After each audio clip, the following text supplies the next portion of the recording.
बॉलीवुड ने ऐसा क्या ही कर दिया कि रणदीप हुड्डा 3 साल तक डिप्रेशन में रहे और हर मूवी को रिजेक्ट करते रहे। 3 साल में सारागढ़ी पे काम किया, तो 3 साल वो मेरे लिए तो पिक्चर मैं तो जी चुका हूँ भाई। हाँ भाई, लोग देख नहीं पाए कुछ। Myself, सरबजीत सिंह अटवा।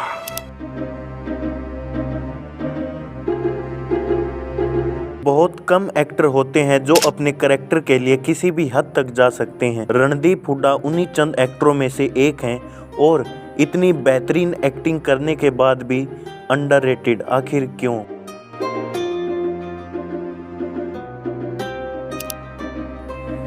मैं आपको नेपोटिज्म के बारे में लंबी चौड़ी बातें नहीं बताऊंगा, मगर पक्षपात कितनी बड़ी प्रॉब्लम है इसका एक एग्जाम्पल देना चाहूँगा। मनोज वाजपेयी कितने ग्रेट एक्टर हैं, उनके इंस्टाग्राम पर फॉलोअर हैं 4 million. Same Randeep Hooda 3.6 million, Pankaj Tripathi 5 million और एक तरफ है घटिया एक्टर अर्जुन कपूर, इसके पास फॉलोअर्स हैं 15.9 मिलियन। मतलब इन तीनों एक्टरों के फॉलोअर्स मिलाने के बाद भी 4 मिलियन फॉलोअर्स ज़्यादा। रणदीप हुड्डा ने सरबजीत मूवी के लिए 28 केजी वेट लॉस किया था, वो भी सिर्फ एक महीने में। 94 से सीधा 66 और पूरी मूवी में कमाल की एक्टिंग करने के बाद बॉलीवुड ने उनके को एक्टर ऐश्वर्या राय को सरबजीत मूवी में रोने के लिए most entertaining actress in A drama film का अवार्ड दे दिया। और ऐसा सिर्फ सरबजीत के लिए नहीं हुआ, रणदीप हुड्डा को और भी मूवीज़ में क्रेडिट नहीं मिलता।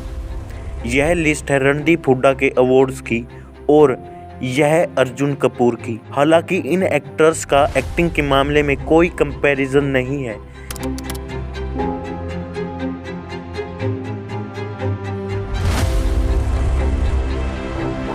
रणदीप हुड्डा एक ऐसे एक्टर हैं जो अपने करैक्टर के लिए किसी भी हद तक जा सकते हैं, सिर्फ लुक्स के मामले में नहीं, बल्कि रणदीप हुड्डा अपने करैक्टर के बारे में इतना पढ़ते हैं जितना और बॉलीवुड एक्टर्स कभी सोच भी नहीं सकते। 2016 में बैटल ऑफ सारागढ़ी की अनाउंसमेंट होती है जिसमें लीड रोल में होते हैं रणदीप हुड्डा। फिर रणदीप हुड्डा मूवी की तैयारी में लग जाते हैं जिसके लिए वो सारागिरी करके एक पिक्चर थी जिसमें जो आई नहीं, हाँ वो पूरी बनी ही नहीं, जिसकी शुरुआत में मैं वहाँ पे म्यूजियम देखा, सिखिज्म के बारे में पढ़ा और सिख हिस्ट्री के बारे में पढ़ा और गुरुद्वारे में एक वादा भी किया। तो मैं इतना इमोशनल था कि मैं गुरु ग्रंथ साहिब जब मैंने गया दरबार में, तो वहाँ पे उन गुरु ग्रंथ साहिब को देख के मैं कसम खा ली कि आपके सिखों ने इतना कुछ किया है तो मैं केश नहीं काटूंगा जब तक ये पिक्चर अपने अंजाम तक नहीं आती। तो 3 साल मैंने बाल ही नहीं काटे। और मगर 2016 में एक और बहुत गलत चीज हो जाती है रणदीप हुड्डा के लिए। 8 नवंबर 2016 की रात्रि को 12 बजे से वर्तमान में जारी 500 रुपए और 1000 रुपए के करेंसी नोट लीगल टेंडर नहीं रहेंगे। और इस डिमोनेटाइजेशन से मूवी की शूटिंग 2 साल आगे चली गई थी, लेकिन 2018 में मूवी की शूटिंग दोबारा चालू होती है और आधी कंप्लीट भी हो चुकी होती है। लेकिन तभी करण जौहर और सलमान खान ने एक मूवी अनाउंस कर दी, केसरी, जिसमें लीड रोल में थे अक्षय कुमार, जिसकी स्टोरी सेम थी बैटल ऑफ सारागढ़ी से। और फिर वही हुआ जिसका डर था, प्रोड्यूसर ने बजट का बहाना देकर मूवी को ड्रॉप कर दिया। यहाँ तक रणदीप हुड्डा खुद पैसा लगाने के लिए तैयार थे, मगर डायरेक्टर और प्रोड्यूसर नहीं माने। मगर रणदीप हुड्डा ये होप लिए घर बैठे रहे कि मूवी दोबारा स्टार्ट होगी, मगर ऐसा नहीं होता। इसीलिए रणदीप हुड्डा 3 साल तक डिप्रेशन में रहे और मूवीज़ को रिजेक्ट करते रहे। आप खुद सोचिए कि एक एक्टर ने दूसरे एक्टर का काम छीन लिया, वो भी छोटा मोटा काम नहीं।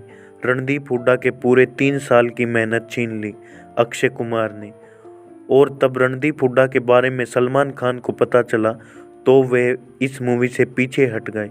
मगर ये लोग, शायद अक्षय कुमार ने यह बात सच ही कही थी। नहीं भाई, मेरा तो बड़ा मन करता है स्टूडियो के या प्रोड्यूसरों के बच्चे खा जाऊं।